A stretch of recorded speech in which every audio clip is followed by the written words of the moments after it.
Hello, everybody, and welcome into Commodity Culture, where we break down commodities markets, sound money principles, and geopolitics, all with the goal of making you a better investor in the commodities sector. And on this episode, I'm welcoming in Bob Moriarty, the founder of 321gold.com and a former Marine fighter pilot who holds 14 international aviation records. Bob believes a worldwide revolution is kicking off as Nepal's government collapses. France experiences riots and spreading civil unrest, and the political divide becomes more radical than ever in the United States. Bob dives into why the fiat currency Ponzi scheme initiated by Richard Nixon in 1971 is the root of all these problems, and you're going to want to stick around to the end of the interview where Bob goes deep on both the gold and silver markets and why he thinks they will benefit massively from the continued chaos and uncertainty gripping the world right now. So strap yourselves in for my conversation with Bob Moriarty. Bob Moriarty, it is great to have you back on Commodity Culture. Looking very forward to this conversation. I want to start by discussing the increasingly dystopian world that is the collective West. We're seeing things happening in regards to people being arrested for exercising their free speech, now ballooning into what looks like the death of free speech itself, as if the concept never existed. We've, of course, the UK and Germany being the main examples, but now it appears the Trump administration is also headed towards administering censorship, particularly targeted at those who oppose Israel. Help us make sense of this whole mess. Why is this happening now? Why is it spreading? And what could the consequences be? Well, the strange thing is that you can't explain it in terms of logic. You can only explain it in terms of this is what's going on. Now, it was predicted. One of the very best books to understand what's going on today is called The Fourth Turning, that was published in 1997. And the authors of The Fourth Turning said that somewhere around 2005, 2008, we're going to go into the fourth turning, and you have an attempt by government to have full-blown totalitarianism. Now, to the extent that I have seen things that are just staggering to me. You mentioned West Germany, okay? And they're literally arresting people and putting them in jail for their opinions. In the UK, they had 900 senior citizens arrested for holding signs being anti-genocide. In the United States, an IDF terrorist named Mast, M-A-S-T, who happens to be a congressman from Florida, has come out with the bill saying the Secretary of State can remove passports from people who support terrorism. And of course, supporting terrorism in the United States now is by saying you're against genocide. But it happened in Romania, where they canceled election because the wrong guy was elected. It's happening in Germany, where they're trying to put the ADF people in jail. It's absolutely bizarre. Now, I'm gonna take some credit here, and I don't know if you read every piece that I write, but I wrote a piece last week, and I included 3 pages of a book that I wrote in 2016. And I was talking about war and death, and I was predicting the world's first worldwide revolution.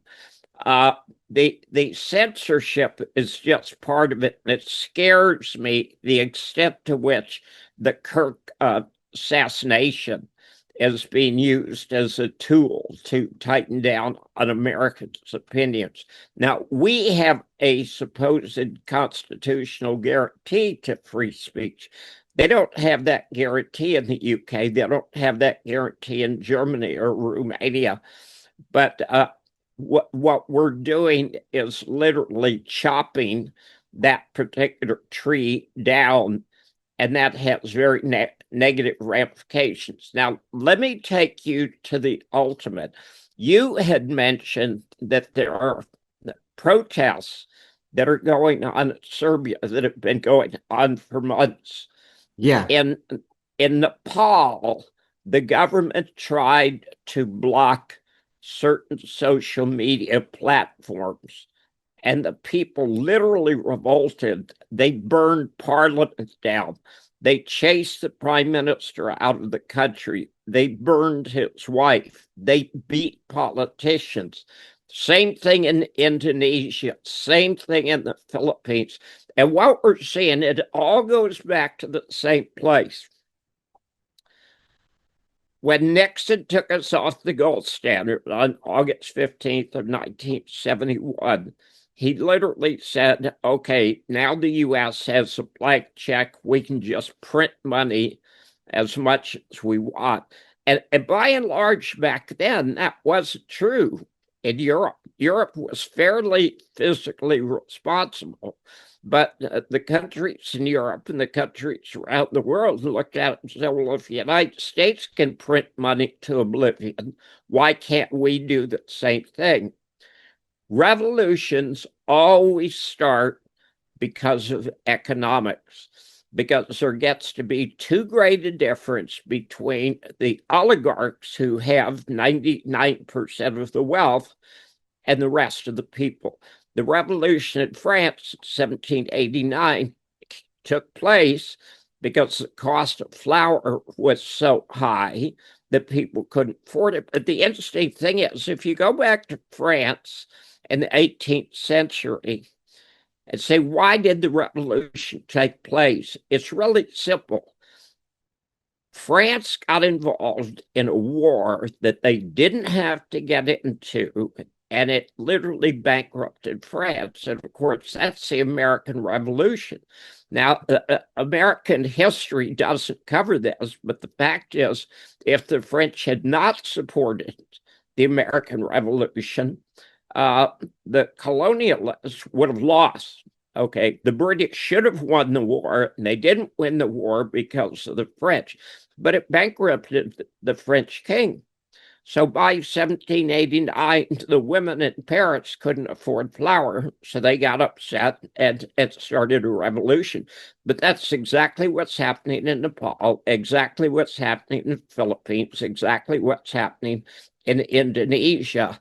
And now, because of the Kirk assassination, I think that we can look forward to it happening in the United States. The sponsor of today's episode is ARC Silver Gold Osmium. Owner Ian Everard is praised even by his competitors as one of the most honest and level-headed bullion dealers in the United States. They have some great prices. You can see some of them displayed right now on screen. Take advantage of these specials today by reaching out to Ian at 307-264-9441 or by email at ian@arcsgo.com. Make sure to tell him, of course, that Commodity Culture sent you. And now, back to the interview. Well, that leads to my next question, which is the question of civil war. Now, very interesting to note that after the assassination of Charlie Kirk, Andrew Tate, of all people, took to social media and he just wrote the words civil war. But what I want to know regarding a potential civil war in the United States is, first of all, do you think there's a possibility that we could actually see an armed conflict break out en masse? And who would the sides be in that conflict? I thought it was pretty ridiculous for Andrew Tate to just post Civil War. I mean, who's fighting who at this point? Is it the people versus the politicians? I feel like the left and right are more politically divided than ever in the US today. And so I would imagine it would be the two sides against each other, which would be to the benefit of the political elite and the people pulling the levers of power behind them. What are your thoughts? Well, here's what's interesting.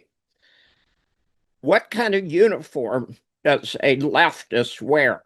Well, that depends if they're an Antifa thug or not. I'm prepared for you asking me questions this time. Yeah, actually, that's very funny. That's a really good answer. Thank you. You got me. But you can't identify a Republican or Democrat by and large with what they wear. But the nice thing about having a country that has 400 million guns with 330 million people, everybody's armed and you could shoot everybody. Okay, now, are we seeing this? And I'm going to tell you, I think so. I think that we're seeing the vestiges, the start of a civil war, and people are angry, and they're just going to start shooting each other. It's total insanity. It's something I predicted 9 years ago. It has nothing to do with revolution, and it has everything to do with economics. Trump has actually suggested Congress has passed a law called the Genius Act, and they're going to turn the debt into stable coins and then devalue gold or devalue the dollar by increasing the value of gold to pay off the debt. Now, the United States, $37.5 trillion in funded debt. We're over $200 trillion in unfunded debt. The fact is that money can never be paid. So you can inflate it away, you can increase taxes and try to pay for it, or you can default.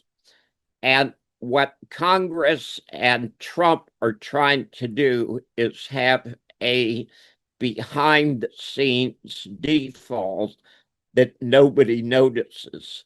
But of course, people are going to notice because they think they've got wealth today and they're going to wake up tomorrow and there is no wealth. Have you watched any of the videos by Professor Zhang, Jaing? Professor Zhang Xuexin, yes, he is one of my favorite people to watch on YouTube. He has, in my opinion, the greatest lectures and classes that I've ever seen in my life. Well, he has a lecture on the three stages of countries: the start, the middle, and the end. And I watched that, and I gotta say, I'm surprised I only came across him recently, but I watched this and I was actually dumbfounded. And when you get to the third stage, that's when governments turn authoritarian, which is exactly what's happening right now. But what he predicted that they missed in the fourth turning was the collapse is sudden. And I absolutely believe that. I see a lot of anger in the United States, a lot of dismay over people can't afford things. There is a subprime auto crisis going on right now that it's totally under the surface. And the people defaulting on their auto loans is higher than it's ever been. I am absolutely convinced that very shortly, and I happen to think before the end of October, we're going to have a financial collapse. It's going to happen far faster than anybody believes. Now, the government believes they can always control this, but if you look at Indonesia, and if you look at the Philippines, and if you look at Nepal, and if you look at the UK, and you look at Germany, you realize maybe they can't quite control it the way they think they can. And maybe the collapse will be a lot faster than people realize. But he has done an excellent job. And because he has predicted 2 potential nuclear wars and a financial collapse, and I just happen to agree with that, everybody should go to YouTube and watch the guy. He is absolutely brilliant. Definitely agree with that. I want to quickly touch on the mass immigration component to the issues that we've been seeing worldwide, but particularly this is something pertinent to Europe. I want to give the disclaimer to everybody. I am an immigrant, so I'm not anti-immigrant in any sense whatsoever, but we are seeing issues with people being imported from countries that may not necessarily share the same cultural values of the countries that they're being imported into. And I'm wondering what your thoughts are on the reason. There's different theories. Are they attempting to import a new voter base? Are they simply trying to prop up GDP numbers and make the economy look good by adding cheap labor to the workforce? And of course, the ultimate, what some call conspiracy theory, the great replacement theory, it's been called, that they're bringing in these immigrants with incompatible values to the West on purpose to sow chaos and sow division in the population, and intentionally try to destroy cultural identity to make people easier to control. Where do you stand on this issue? That's a really good question, because somebody came to me 9 months ago. I'm in the south of France, and we have a hotel here that it's run as I don't know how to describe it. Two sisters own it, and they invite people to come for a few weeks or a few months to do work and help in the hotel. They're all young people. And it's interesting to me because I get to see a different point of view than I see typically. And came to me and said, look, I was at a conference in Spain and I met these couple from Afghanistan. Will you help support them economically for 3 months if they come to the hotel? And I said, sure. Okay. So I did, and this Afghan couple came to the hotel and they were going to stay for 3 months. So the issue came up of what do they do next? Okay. And I went to them, I said, okay, what are you guys going to do next? Okay. And they said, well, we've applied for residency in Portugal, and we were hoping it was easier to do in France. So we came to France temporarily to see if we could do that.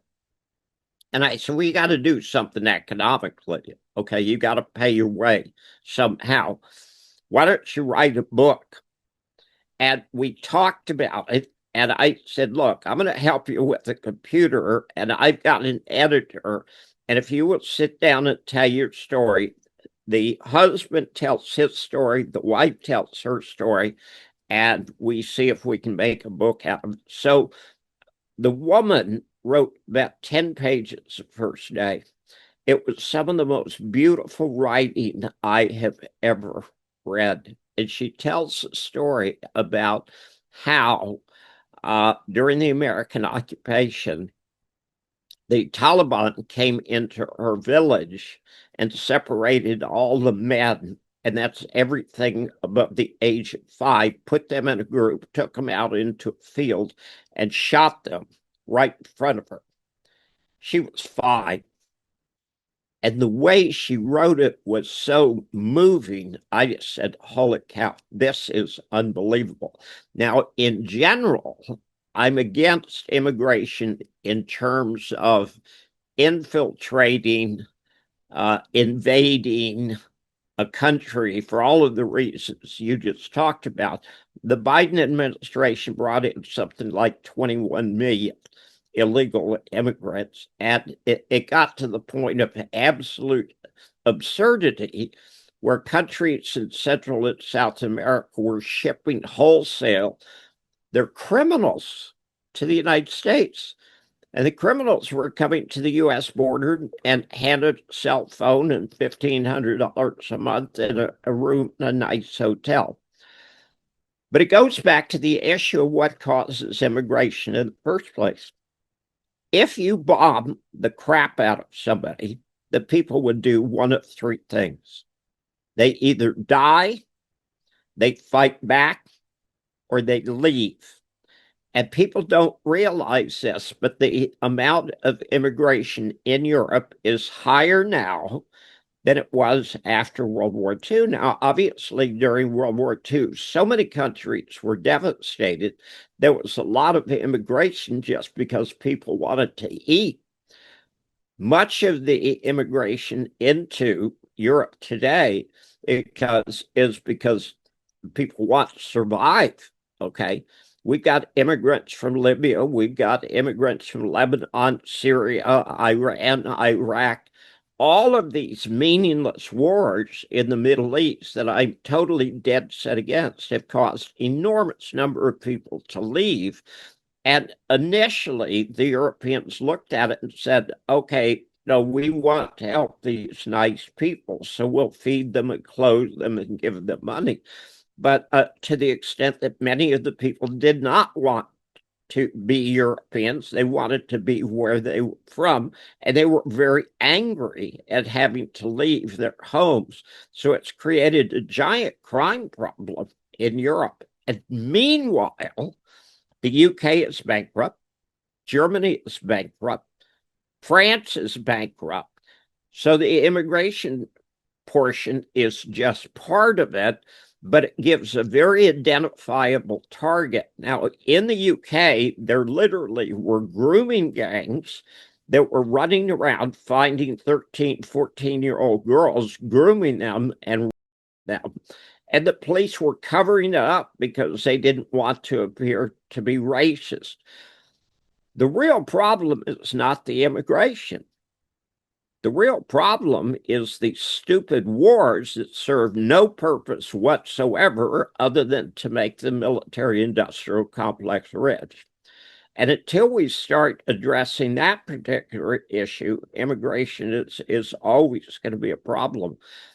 The 21 million in the United States is an interesting issue because we've always had two cultures. There is the culture that everyone sees, and then there is the subculture that people don't see but exists. The guy that I flew with in Vietnam, I was flying the F-4. It was two-seat aircraft. I was in the front. The guy in the back was called a radar intercept operator. My radar intercept operator was named Clive Pyatt. He was a veterinarian in North Carolina. He had a lot of land, so he raised Christmas trees. So there was a subculture of Mexicans who would cross the border in April or May. They would groom and do all the things they had to do to the Christmas trees to get them ready. They would cut the Christmas trees in November, and they would go back to Mexico in November until the next April or May. It existed. Every Christmas tree in the United States is raised by the same people. And now the Trump administration is going after the 21 million, but it's very hard to capture the 21 million. Okay. What is easy to do is to capture the people who are actually trying to work and earn a living. So they're going after the illegals in California and the illegals in North Carolina and the illegals that hang around the Home Depot because it's easy to find them. And the strange thing is, those are the people we want. Okay, I'm not anti-immigration. I'm just anti-immigration of criminals. So we've got this bizarre situation where we're making things significantly worse. Europe has an absolute crime issue because of the immigrants, and they've been invaded. And there's another issue to that, too. Have you ever thought of, or have you ever discussed the demographic problem facing the world? Yes, I've discussed it with a few different guests on this show. Okay, some of the countries like South Korea and Italy have a gigantic problem. You need something like 2.15 children per family to replace, okay, people who are dying. And it's something around one child per family in Italy and below one child per family in South Korea. So what that means is that 30 years from now, we've got a giant demographics problem. Now, from the point of view of who cares, okay, the Social Security and the government pension plans are not actually pension plans. They're pay-as-you-go plans, okay? So when I was in my working prime, okay, I was supporting 3 or 4 of me was supporting one person who had retired. Now it's to the point where it takes 2 people to support my Social Security, and in the future, there's not going to be 2 people actually paying taxes. So there's the demographic problem, which has to do with the size of the population in a country. And there's the fiscal problem, which is who's going to pay for the pensions if there are no taxpayers. So what we have done is we have set up this gigantic ticking time bomb, and it's all based on bad mathematics and debt and war, and we have to get out of that. Now, one of the things nobody discusses other than me, and I'd love to see Professor Jang talk about it, is the conflict between the debt-based system of the West and the resource-based system of the East and the South. That's a very real conflict. In 1492, when Columbus discovered the New World, enormous amount of wealth flowed into Spain and from Spain into Europe. And the balance of political power shifted from the Far East to Europe. And Europe and the United States and Canada and Australia have maintained that power since. We're in a conflict. The debt-based system of the West is collapsing. Nobody wants to admit it. And unfortunately, Trump is the perfect president to supervise this. He's like the captain of the Titanic. Some of the things that are going on in government now stagger me. After Trump was elected in November, Joe Biden had the Energy Department hand out $90 billion in grants to Democratic institutions. One of them went to Stacey Abrams, who was a Black gubernatorial candidate in Georgia. She lost 2 elections, and in both elections, she said that she lost because of racism.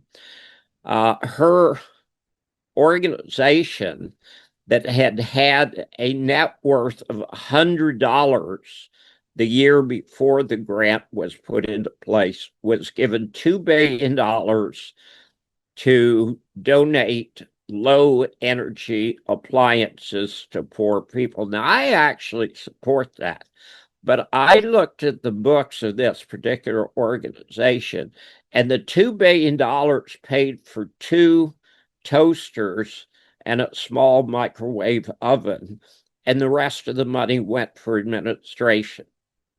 And I thought that's probably the most absurd thing of people literally the American government that I've ever seen. And that was true right up until the day before the Trump administration was put into office. And that's when Donald Trump came out with its meme coin. And I thought that's really weird. Okay. The guy's going to be president tomorrow. What's he doing coming out with the meme coin? And the New York Times was nice enough to go in and look at who had invested in the meme coin. And they figured out that 86% of the people who invested in the meme coin lost money. And I thought, that kind of looks like a scam. But then I realized that wasn't as big a scam as the $249 perfume and the $249 cologne and the $499 gold cell phone. I thought, wait a minute. We have gotten into the theater of the absurd here. And now his family has raked off several $1 billion in crypto stablecoin scams. So now you can bribe the president of the United States by putting money into stable coins that are controlled by his sons. And I'm thinking that this is perfect. Okay, this is exactly what you get at End of Empire. Now, if you were going to read a set of books that would describe the future, you got any idea what that set of books would be? Would it include the fourth turning? Actually, much earlier than that. How about decline and fall of the Roman Empire? So everything that happened in Rome is happening today. There was 1 year in 300 or 400 AD where there were 3 emperors in 1 year. And the emperors are put into power by the Praetorian Guard, and the Praetorian Guard goes to him and says, look, we need a raise. And the guys say, yeah, I'm not giving you a raise. You're not paid enough. So they stab him and pick somebody else up. I believe that Charlie Kirk was assassinated by his own security people. I have seen videos that certainly appear there was some really weird stuff going on. The FBI is not telling the truth. It's just as absurd as the attempted assassination on Trump. And Charlie Quirk had pissed off Netanyahu, and that's a quick way to die. Yeah, and that's something we're actually going to get into in the Rumble exclusive portion of this. There will be a bonus episode on Rumble, so be sure to check that out if you're watching. And great summary about the immigration issue. It's very nuanced and it's shades of gray as opposed to being strictly black and white. So I really appreciate that perspective. I want to zoom out a bit now and talk about the realm of geopolitics and America's role as the dominant power on the world stage, because it does appear to be declining. There's a number of anecdotes and news stories that have highlighted this over the last several years, but the most recent one we can look at is Saudi Arabia and Pakistan signing a formal mutual defense pact. This is from the Saudi press. This agreement, which reflects the shared commitment of both nations to enhance their security and to achieving security and peace in the region and the world, aims to develop aspects of defense cooperation between the two countries and strengthen joint deterrence against any aggression. This comes, of course, shortly after Israel launched an attack on apparent Hamas members in Qatar. What are your thoughts on the partnership and its implications for the Middle East, the world, and America as the dominant power? Have you ever read Robert Heinlein? I haven't. Okay, you should. Okay, he was a master of writing science fiction. Now, I grew up in Texas, and I was reading his work back in the 50s and 60s, and he came up with a phrase in one of his books that was very appropriate for your question. An armed society is a polite society. The issue of nuclear weapons in the Middle East is interesting. What Pakistan, and we know they're nuclear armed, has just done is literally handed the keys to the kingdom to Saudi Arabia. And there's so many nuances around the Middle East that are interesting. That's going to change the balance of power enormously and is very scary. And again, going back to YouTube and President Jiang or Professor Jiang, that's a hot spot. The Arabs have woken up to the fact that Israel's out of control.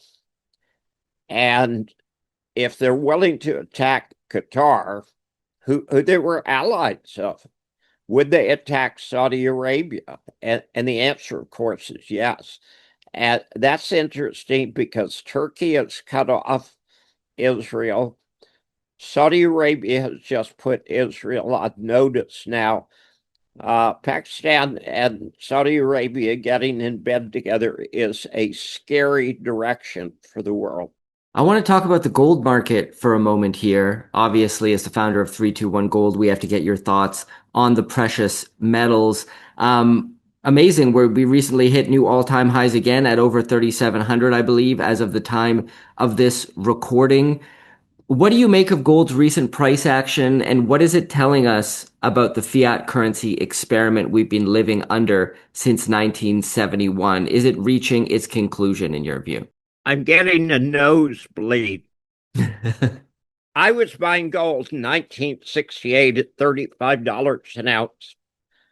You couldn't buy gold per se, but you could buy gold coins. The $20 gold piece had 98% of an ounce, so you could pay $36 or $37 for a $20 gold piece.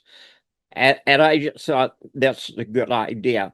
It seemed to me that that was a good idea there. Literally today, gold was up $40 or $60 on Friday. It's up $40 today. Silver was up $1.27 on Friday. Last time I looked, it was up about 50 cents. Those numbers will give you a nosebleed because they are predicting financial chaos in the world And where that stops, nobody knows. Uh, I have said, and I believe this firmly, you do not want to live in a world of $5,000 gold. All fiat currencies eventually collapse. And I think the rise in gold and the rise in platinum and the rise in silver uh, is actually a decline in the dollar and all fiat currencies. I think we're in a rush to the bottom. It's going to be an enormous opportunity for those who have been listening to me and the other 50 fools who have been saying for years that gold is an insurance policy against financial chaos. I am staggered, okay? From a strictly economics point of view, the gold juniors have been so hated for so long. And the leverage you get in those, I think there's going to be a lot of companies that go up 10, 20, 50-fold, maybe 100-fold. I own one company that I bought at 8.6 cents in January, and it was 85 cents on Friday. There are going to be enormous fortunes made. However, for the 97% of people who have never owned gold and silver, their life savings are being wiped out. Well, let's hone in on silver specifically, often called the poor man's gold. Do you see more people out there potentially, or do you anticipate more people out there stacking silver up ahead, the retail buyer, seeing as gold is rising higher, getting more expensive? A lot of people will feel it's out of their reach. Of course, if you want to buy smaller gold pieces, you can, but they carry a hefty premium, which turns a lot of people away. That feels like to me that once the rally really gets going in physical gold and people realize where it's going, that they are going to turn to silver as an affordable alternative. What are your thoughts there? Well, that's always true. Okay, buying gold, silver, platinum, palladium, rhodium is like dancing. Sometimes you lead, sometimes you follow. Gold has been the leader. Silver is always the laggard. But when silver moves, it really moves. And if you think gold will give you nosebleed right now, silver going up 10 or 20 bucks a day is really going to give you a nosebleed. I advocate when you invest, look around and buy what's cheap and sell what's dear. The Chinese government has actually come out and told their people, hey, look, gold's getting expensive, but platinum and silver are very cheap. And absolutely so. I was buying silver in 2001. I could buy 100-ounce silver bars for about $4.25 an ounce. And those same ounces are 43 and change today, and obviously going much higher. This is what Professor Zhang talked about, the acceleration phase of the collapse. It's going to get real obvious to people really soon that the financial system is coming unglued. And when I say really soon, he was talking about 5 years. I'm talking about 5 weeks. Something is happening right now, and something very scary is happening right now. And gold and silver are the barometer, they're the temperature. And you can look at the barometer and say, hey, wait a minute, we're in for a storm. Well, Bob, this has been a fantastic conversation. Everybody join us over on the Rumble platform. We're going to have a bonus episode that I'm sure you're going to enjoy. Just go to Rumble and search for commodity culture. The episode will come up. Of course, if you're watching this on Rumble, that episode is already on the channel. So be sure to check it out. Bob, tell us about 321gold.com. And if there's anywhere else you want to direct people, feel free. Well, that's really interesting, and I appreciate you doing that.